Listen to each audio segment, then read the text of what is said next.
Diese Übertragung kann Spuren von Kunstfreiheit und Vergangenheitsbewältigung enthalten.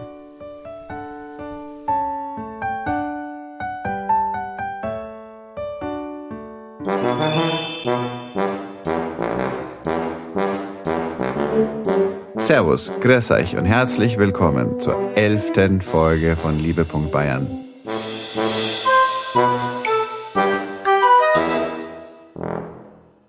Das ist eine Jubiläumsfolge und deswegen haben wir uns überlegt, machen wir eine kleine Zeitreise in das Jahr 2018. Damals war Liebe.Bayern noch ein Kokon. Oder wie sagt man, Andrea? Im Kokon? Ja, im Kokon, aber ich bin trotzdem gerade hochgradig verwirrt darüber, warum 11 ein Jubiläum sein soll. Ja, ganz genau gut erkannt, liebe Andrea, nämlich wir haben 10 Episoden veröffentlicht und jetzt ist die 11., da feiern wir das und das ist auch eine Schnapszahl. Diese Episode ist aus einer anderen Zeit. Viele erinnern sich noch, nur Japaner und Koreaner trugen Masken in Bayerns Straßen. Und es gab nicht so viele Schnelltests und es gab vor allem Konzerte. Die Älteren wissen es noch. Du weißt es auch noch, Andrea, gell? Ich weiß es auch noch. Zu diesem Zeitpunkt, als wir uns noch gar nicht kannten, gab es die Idee zu Liebe.Bayern schon. Das war ja deine. Damals hieß das Konzept noch der Podcast über alles, was mit Liebe gemacht ist. Und wir haben uns danach das Konzept irgendwie nochmal ein bisschen anders überlegt und noch ein paar von unseren Lieblingsrubriken da reingebastelt. Das kleine Alpinum und all solche Sachen. Aber wir finden beide, glaube ich, dass diese Folge viel zu schade ist, dass sie nicht veröffentlicht wird. Nur weil sie vor der eigentlichen Geburt von Liebe.Bayern stattgefunden hat. Und deswegen reisen wir heute in die Vergangenheit. Jetzt kommt ein Podcast aus dieser Zeit, nämlich aus der Entwicklungsphase von Liebe.Bayern mit Ecco Meinecke, der auch Ecco di Lorenzo heißt, je nachdem, welche Kunst er betreibt, Caroline Roth, die begnadete Sängerin und der geniale Pianist Andi Luther. Alle drei haben mich im Isar-Klang besucht, im Studio von Glenn Lewis, und haben dort über Soulmusik aus Bayern gesprochen, nämlich die bayerische Soulmusik, die sie machen, und haben dort auch live uns was eingespielt. Und wenn ich jetzt sage Mats ab, dann kriegt der Glenn Lewis wieder einen Vogel, weil wir haben natürlich längst keine Matzen mehr. Mats ab ist auch ein Fernsehbegriff, den gibt es im Podcasting, glaube ich, gar nicht, oder? Magnetbänder gab es bei Ton natürlich auch, soweit ich weiß. Aber wie auch immer, das Medium ist völlig wurscht. Es geht um Soul. Na dann los. Get on the soul train. Ba-ba-dee, ba-ba-dee, ba-ba-dee. Get on the soul train. Ba-ba-dee, ba-ba-dee, ba-ba-dee.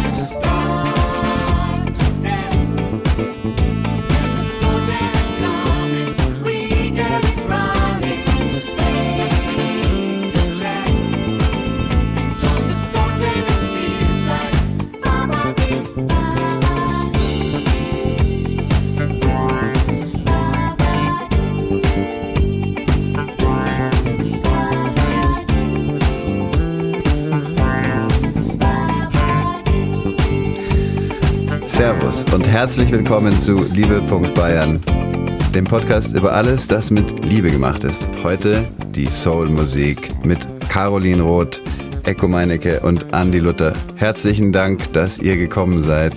Wunderbar, euch hier im Isar-Klang begrüßen zu können. Und ja, ihr werdet heute über euer Album sprechen, Inner Soul. Ja, Ecco, leg doch direkt mal los, bitte. Ecco di Lorenzo ist ein Künstlername von Ecco Meinecke, den er sich zugelegt hat. Okay, machen wir es nochmal.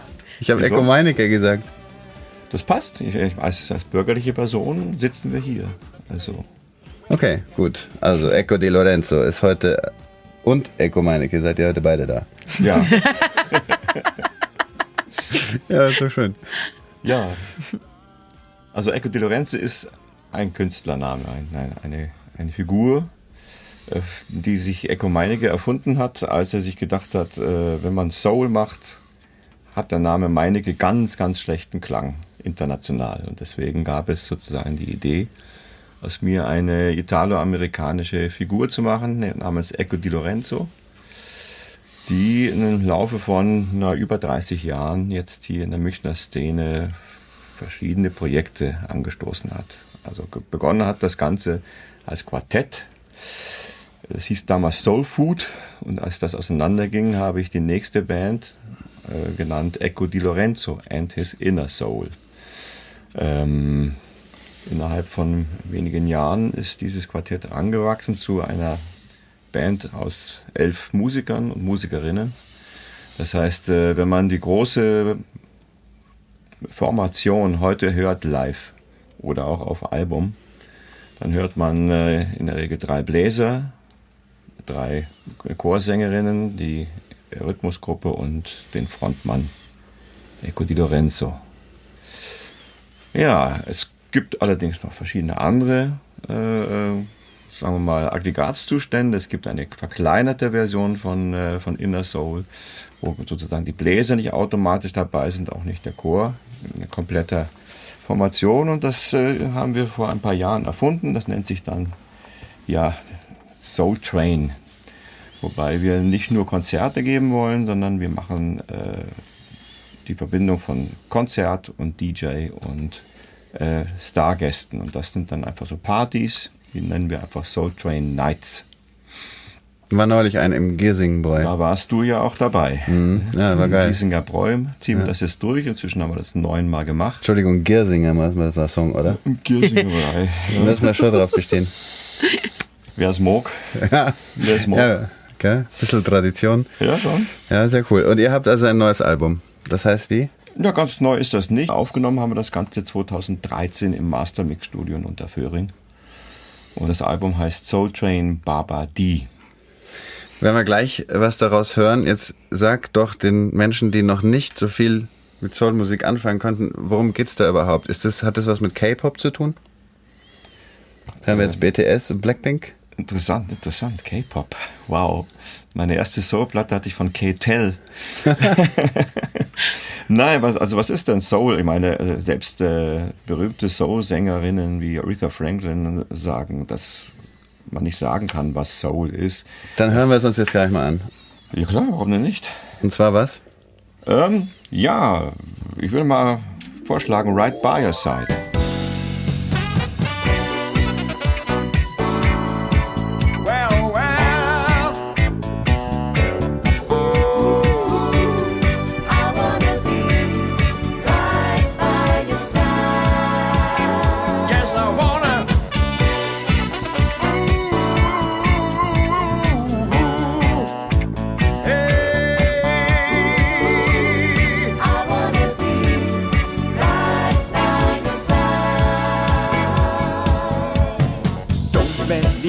Have gone by. We made our lives, you and I. Now there is love, and love will not die. So many things have been told. Things around are getting cold. That I'm gonna hold. I got to jam along with you. Whatever I am supposed to do, I wanna be your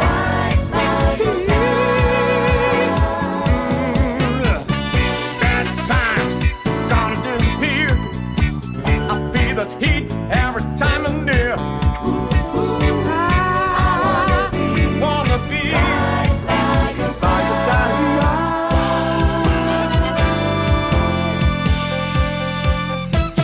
Many nights I've been crying. So many times I've been trying. Now I can see this world's yours and mine. So many dreams don't come true. No reason to do what I do. Now there's a heart that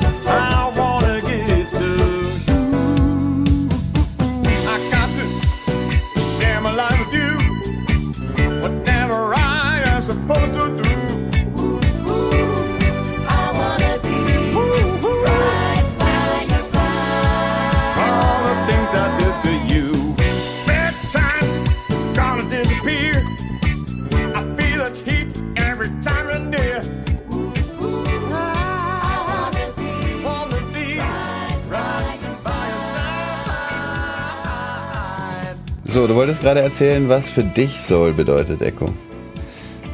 Naja, weißt du, es ist wie mit Soul oder mit Salsa, das sind halt Worte für Begrifflichkeiten, wo man denkt, das könnte auf die oder die Musik passen, aber letzten Endes bedeutet Soul nichts anderes, dass selbst bei Klassik, wenn man etwas mit Herzen singt, mit einer voller Seele singt, dann ist das im Prinzip auch Soul. Streng genommen ist Soul eine Erweiterung oder eine Fortentwicklung von Rhythm and Blues, von Blues, etwas härter gespielte, funkigeren Rhythmen, so sag ich jetzt mal, ab Ray Charles geht das los. Und das wäre dann so 60er Jahre. Und ein bisschen hört man, glaube ich, also bei Right By Your Side, das wir gerade gehört haben, hört man vielleicht die 70er Jahre durchklingen, weil ich mit meiner Band eigentlich seit 30 Jahren schon Retro-Sound mache. Ich mache ihn gerne, weil ich damit aufgewachsen bin. Und dieses Soul Train Babadi-Album ist sozusagen eine Hommage an diese Musik. Also es würde wahrscheinlich jetzt nicht automatisch in die Charts passen, ja? Wobei beispielsweise ein Typ wie Pharrell Williams sehr, sehr gerne Bezug nimmt auf Retro-Soul. Ja. Aber was ich halt mag, ist diese symphonische Art, Soul zu machen. Also du kannst ja auch mit einem Trio Soul machen, was weiß ich, wie Curtis Mayfield. Aber ich mag das schon, wenn Chor und wenn Bläser dabei sind. Und so eine gleichberechtigte Funktion auch haben. Das ist eine wunderschöne Nummer. Vielen Dank bis hierhin. Caro, wie bist du zur Inner Soul gekommen und was ist dein Bezug zur Soul? Also ursprünglich war ich beim Echo und Echo Di Lorenzo in His Inner Soul ein Sub. Sub ist ein Ersatz praktisch für jemand, der mal nicht kann. Und das war, glaube ich, die erste war Corinna, glaube ich, die ich in ihrer Schwangerschaft vertreten habe.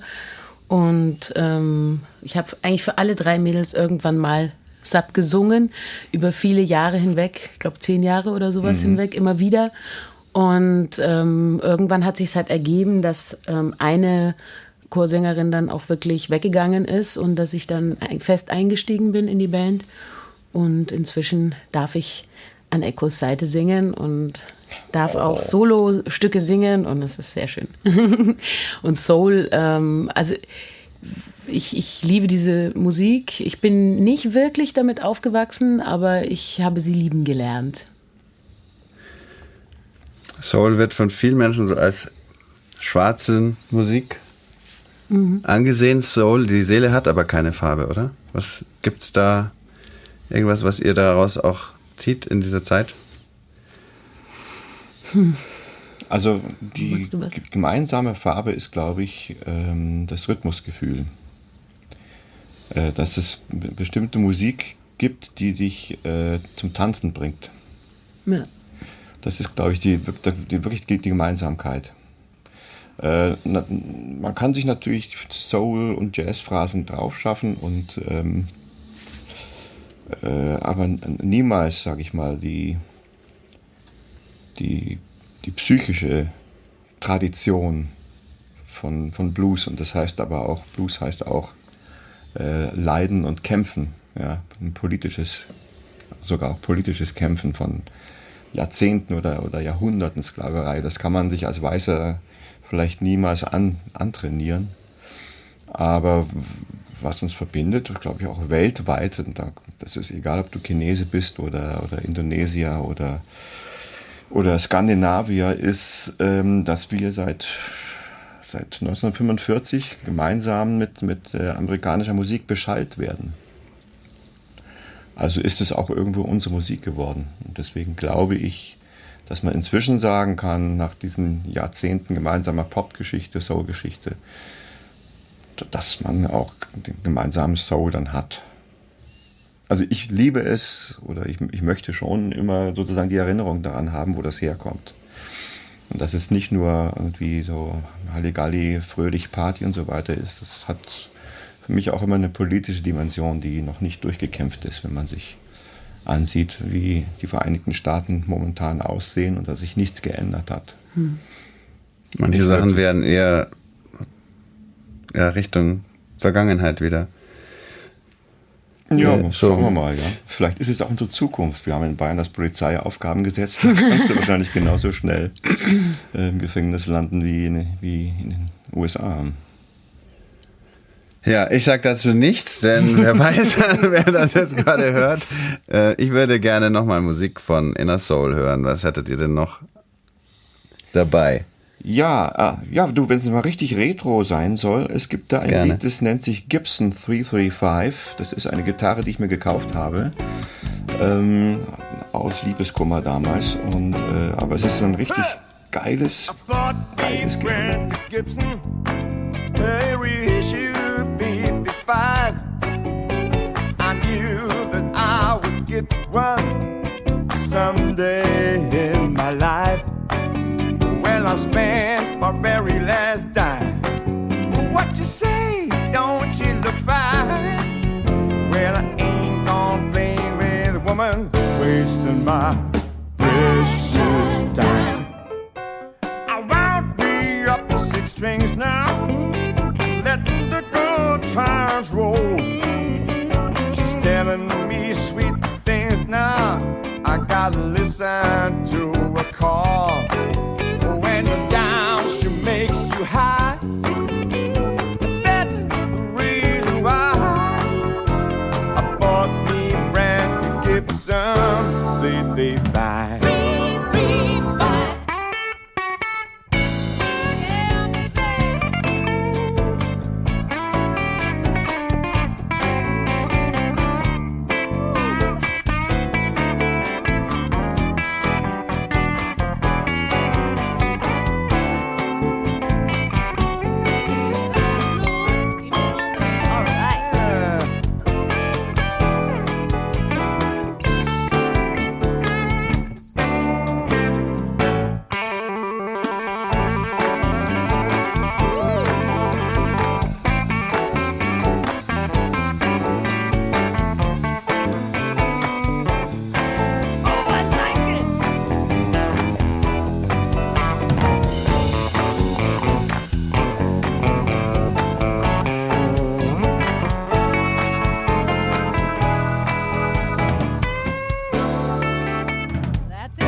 Hast du den Liebeskummer bewältigt? In wen warst du verliebt? Hat sich's gelohnt, Schluss zu machen? Oder aufzuhören, das Ganze? Naja, weißt du, das Leben lohnt sich immer, ja. Man entscheidet sich immer für das Beste im Leben, oder? Auf jeden Fall das, was auf lange Sicht glücklich macht. Ja, eben. Das ist nicht eine unglückliche Liebe. Du, man muss das definieren können. Ja, eine unglückliche Liebe ist eine Chance, sich zu trennen. Finde ich sehr gut. Ob das jetzt den Liebeskummerbärchen hilft, ich hoffe, euch hat jedenfalls der Song geholfen. Wenn ihr glücklich verliebt seid, bleibt dabei. Macht genauso weiter. Der Song hat natürlich überhaupt nichts mit dem Thema zu tun jetzt gerade. Da geht es nur um eine Gitarre. Obwohl, du hast recht, in dem Text heißt es irgendwie, ich habe jetzt die richtige gefunden. Es ist eine Gitarre mit 6 Saiten. Du hast ihn geschrieben, als du Liebeskummer hattest? Nee, ich habe eine Gitarre gekauft, als ich Liebeskummer hatte. Also ich dachte mir, was machst du denn jetzt? Und dann habe ich mir einfach mich belohnt mit einer supergeilen Gitarre. Ja, und die Gitarre hat's auch offensichtlich zurückgegeben. Ja, das ist ein wunderbares Style. Du kannst es ja auch für Jazz benutzen. Ja. Ich wäre ja gerne Jazzgitarrist geworden, aber es gibt einfach zu viele Harmonien in diesem Universum. Also es gibt Leute, die behaupten, man kann irgendwas spielen, es ist trotzdem dann immer Jazz. Oh, naja, gut. Ich glaube, ich muss Free mich Jazz einschalten. Bist du Jazzpianist? Ich bin Jazzpianist, ich bin anderer Meinung. Ja. Es kommt schon immer darauf an, wie mein Vater immer sagte, man muss zum richtigen Zeitpunkt die richtige Taste drücken und nicht irgendeine. Also bei La La Land, ich hoffe, ihr habt alle den Film gesehen, geht es ja auch darum, dass dieser Mensch gerne Retro Musik mag und versucht den Zuschauern und den Zuhörern den Jazz näher zu bringen. Und ich habe mir gedacht, ja, wäre gut, sag mal, versuchen zumindest. Wo würdest du denn anfangen, wenn dich jemand fragen würde, Jazz ist ein unglaublich weites Feld. Viele verbinden damit das Beispiel aus dem Film auch Fahrstuhlmusik. Das ist es noch nicht. Wo würdest du einsteigen? Erstens finde ich nicht, dass Leute, oder ich kenne keine Leute, die Jazz mit Fahrstuhlmusik verwechseln, also ist mir jetzt nicht bekannt. Ich würde davon ausgehen, dass Jazz, wie in seiner Entstehungsgeschichte auch, sich immer mit der populären Musik beschäftigt hat und die populäre Musik dann irgendwie weiterverarbeitet hat. Dadurch sind die ganzen Standards entstanden und das ist ja schon 80 Jahre oder so her. Die Jazzmusiker haben halt einfach die Nummern genommen, die jeder kannte und verfeinert, kann man sagen. Und dadurch hat sich die Harmonik entwickelt und die Stilistiken, die verschiedenen. Und wenn man das jetzt auf die heutige Zeit überträgt, kann man das immer noch machen, weil es gibt auch heute populäre Musik, die jeder kennt. Und wenn man die hernimmt und drüber Solos spielt, kommt im Prinzip auch Jazz raus. Also es gibt natürlich inzwischen, weil die Welt vernetzt ist, auch alle anderen Einflüsse. Also jede Musik kann man mit jeder Musik kombinieren und darüber improvisieren und dann entsteht auch Jazz. Aber das ist ja dann also ein weites Feld, da müssen wir jetzt gar nicht drüber reden. Das klang relativ theoretisch. Ist das jetzt vielleicht möglich? Nein, oder? Das ist überhaupt nicht theoretisch. Also es gibt Menschen, aber könntest du das an der Praxis zeigen? Du meinst jetzt eine indische Raga als Bebop-Stück umkomponieren? Spontan, vermutlich. Es könnte schwierig werden. Ich hätte lieber ein Kinderlied. Ja, ich dachte, dass es ein praktisches Beispiel vielleicht geben könnte, aber das war jetzt, können wir auch, wenn dir was einfiele. Eigentlich war es nicht vorgesehen, jetzt schon Musik zu machen, aber ich wollte es mal zumindest fragen. Vielleicht fällt mir noch was ein. Auf jeden Fall, du hast mich ja was gefragt, da antworte ich natürlich erstmal mit Text und ich habe mich nur eingeschaltet bei dem Begriff Jazz, weil wir haben ja vorher über Soul gesprochen und Soul ist natürlich auch irgendwie auf der Jazzwiese unterwegs. Also alle Jazzmusiker haben irgendwie mal Soul gespielt, die zu der Zeit schon unterwegs waren. Und heute gibt es ja auch Neo-Soul. Auch das ist irgendwie, da finden auch Jazzmusiker ihren Platz. Gibt es haufenweise Beispiele. Also es ist eben das, was ich vorhin gemeint habe mit Vernetzung. Also inzwischen sind die Leute natürlich in allen Stilistiken irgendwie, kennen sie sich aus und benutzen auch alles, was es so gibt. Aber das Wichtigste beim Jazz ist die Improvisation und das ist das Herzstück von der Sache. Ja, das Schöne am Jazz ist halt auch, dass du wirklich auf der ganzen Welt mit allen Musikern im Prinzip jammen kannst, jederzeit.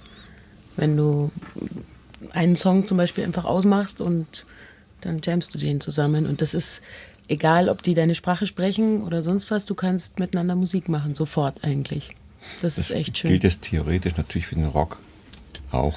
Ja. Also das sind schon andere Harmonien unterwegs beim Jazz. Ja. Übrigens, du sprichst hier gerade mit dem Leiter des Münchner Jazzfestes. Also Andi Luther ist auch einer, der sich aktiv darum kümmert, dass die Jazzszene in München lebendig bleibt. Ja, weil man muss da vielleicht auch dazu sagen, dass wir in dieser 1,5 Millionen Stadt 2, vielleicht 3, vielleicht höchstens 4 Jazzclubs haben. Das ist ein absolutes Armutszeugnis für eine Stadt, die sich Weltstadt oder Landeshauptstadt nennt. Weltdorf. Ja. Die Unterfahrt und was noch? Unterfahrt. Was haben wir noch? Die Jazzbar Vogler kann man noch nennen. Und alles fleißige Leute. Im Bayerischen Hof gibt es viele Jazzkonzerte. Übers Jahr verteilt. Und dann gibt es auch verschiedene Initiativen von Musikern selber, die dann halt irgendwo in der Seidelvilla was losmachen oder auch zum Teil an der Stadtverwaltung scheitern, wie beim Danetter Kirchner Straße. Jerker, oder? Jerker? Der ist nicht an der Stadtverwaltung, das sondern das ist nur an der Konzession gescheitert. Ja. Das ist aber jetzt Aber wenn du mal eine schöne Verbindung haben möchtest von Jazz und Soul, dann gibt es also auf dem Album Soul Train Barbadie eine Nummer, die genau diese Kombination ist, Grey Veiled Days. Es beginnt quasi als Soul und endet ziemlich free.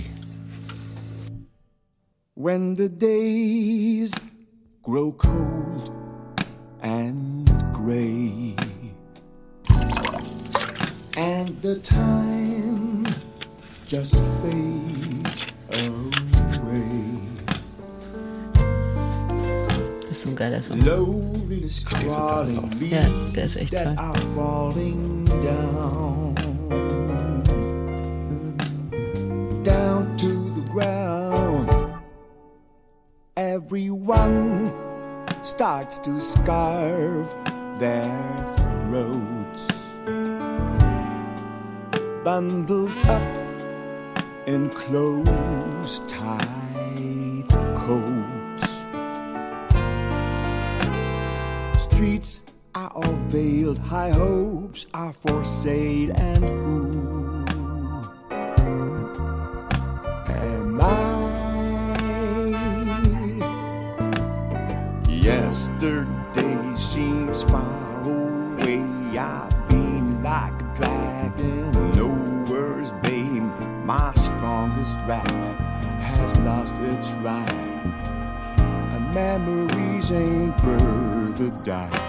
Still hoping this old autumn show is nothing but a change of clothes. And after all that gray veiled time, my inner soul will rise and shine.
Yesterday seems so far away.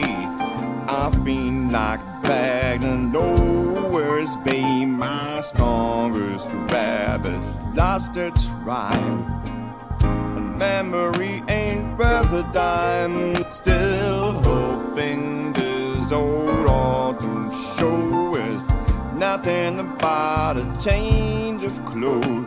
And after all that gravy time, my inner soul will rise and shine. Ba ba ba ba beep, spend a minute in these gravy days.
Wir sind ja bayerischsprachig. Worum geht's in dem Song Grey Veiled Days?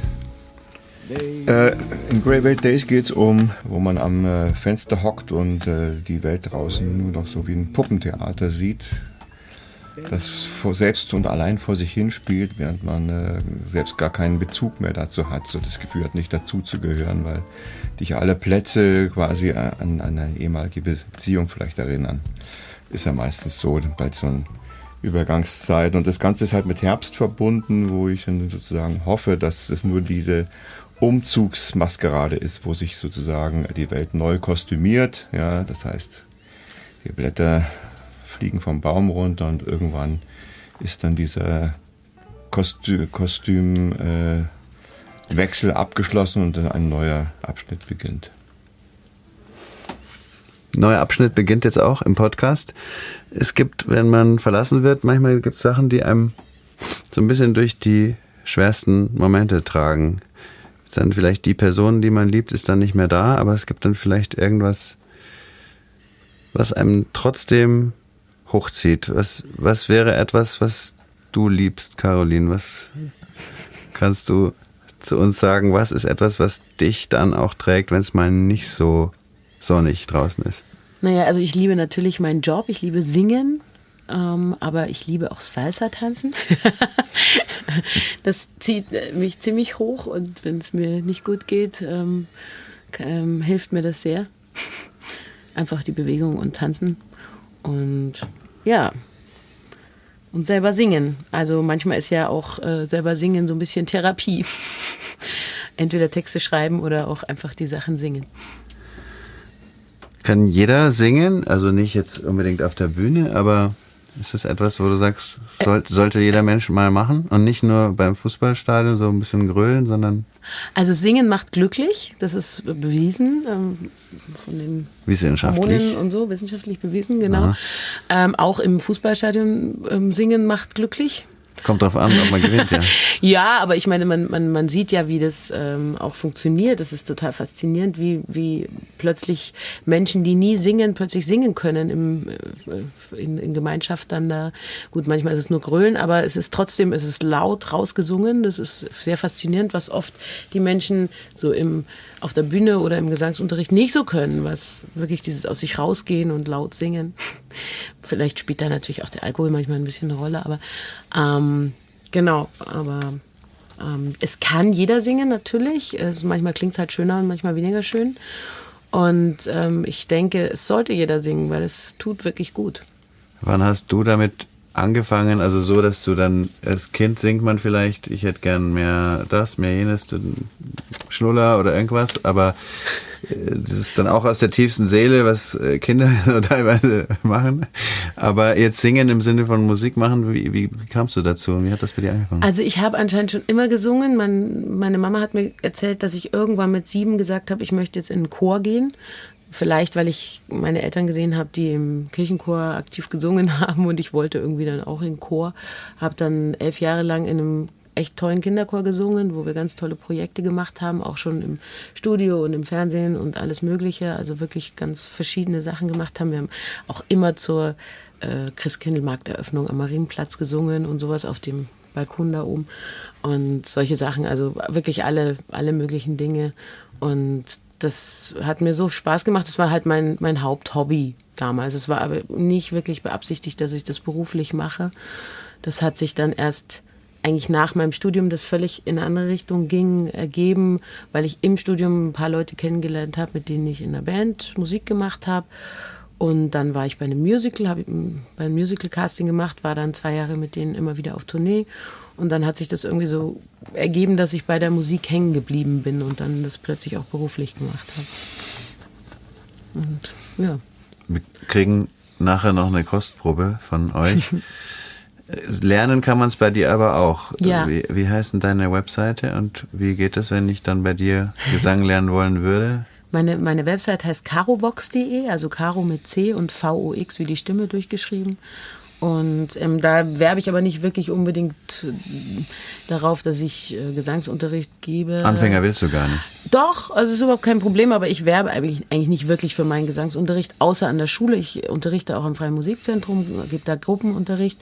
Da stehe ich natürlich im Programm, aber die Leute kommen einfach so auf mich zu und das reicht auch. Also ich muss da nicht noch mehr akquirieren sozusagen. Das ist, Ja, Mundpropaganda Ja. ist die beste. Ja, ich meine, das ist natürlich auch eine schöne Bestätigung. Die Leute sehen mich auf der Bühne und wollen von mir singen lernen. Das ist natürlich toll. Also das ist schon auch eine schöne Bestätigung. Vielen lieben Dank, dass ihr da seid, dass ihr uns Einblick in euer Musikleben gewährt, dass ihr auch gleich für uns noch ein bisschen jammen werdet. Und vielen Dank für die Kostproben aus dem wunderbaren Album von Eco di Lorenzo and his Inner Soul, Soul Train Babadi.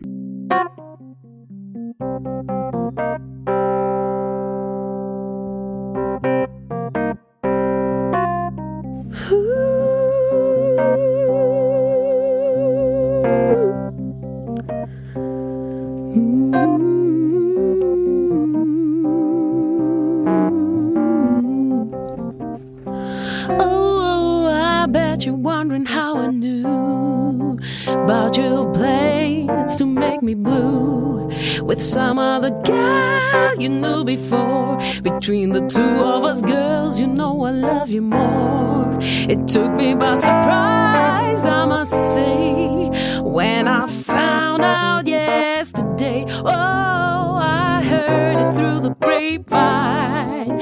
Not much longer would you be mine. Oh, I heard it through the grapevine. And I'm just about to lose my mind. Honey, honey, yeah.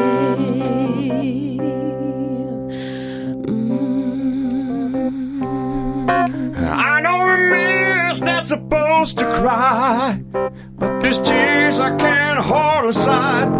'Cause losing you and my love, you see, doesn't mean that much to me. You could have told me yourself that you love someone else.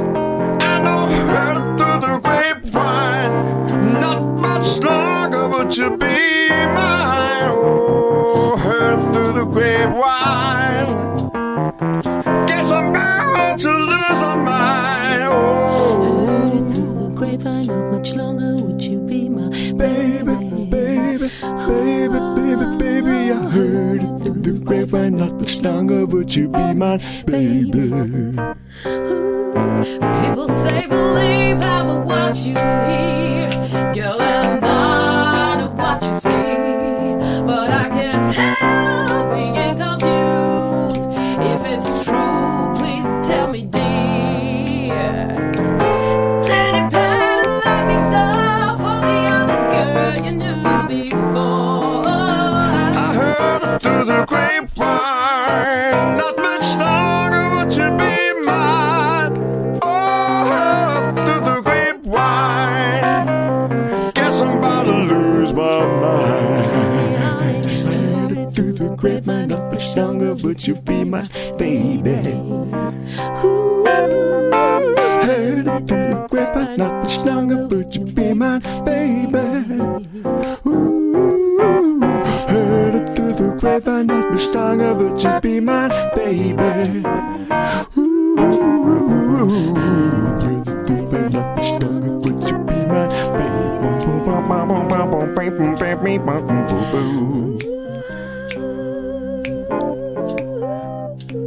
You ain't that good for me. You could have told me yesterday.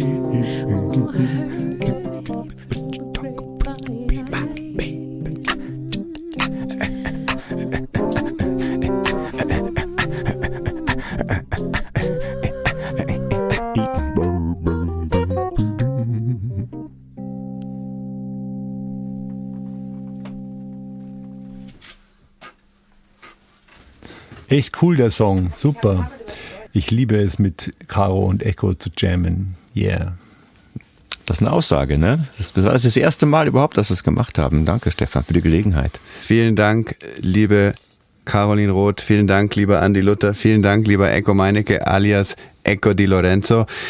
Und schaltet wieder ein bei Liebe.Bayern, dem Podcast über alles, das mit Liebe gemacht ist. Vielen Dank.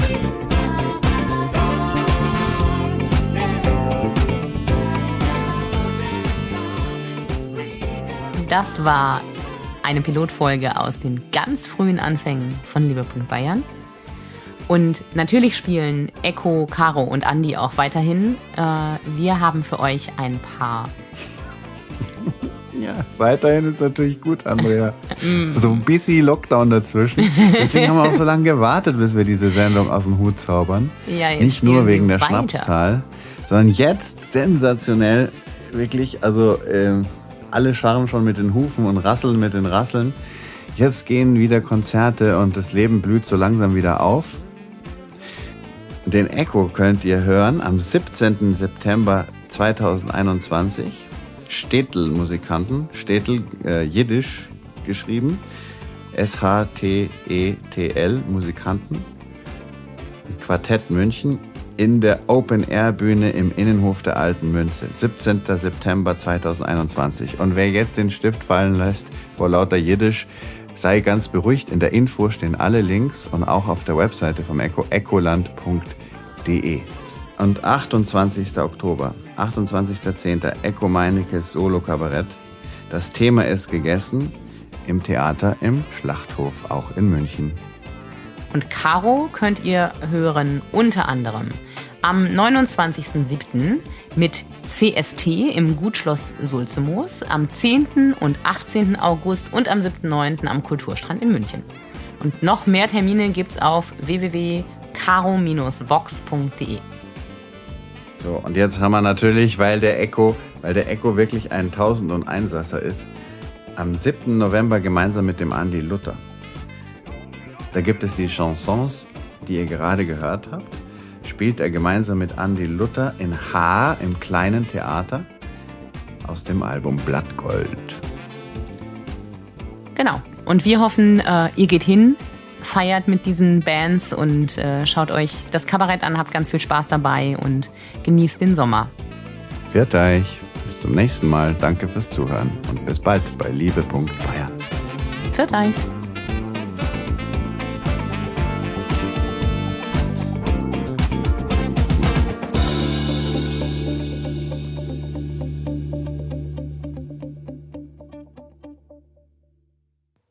Da da da da da da da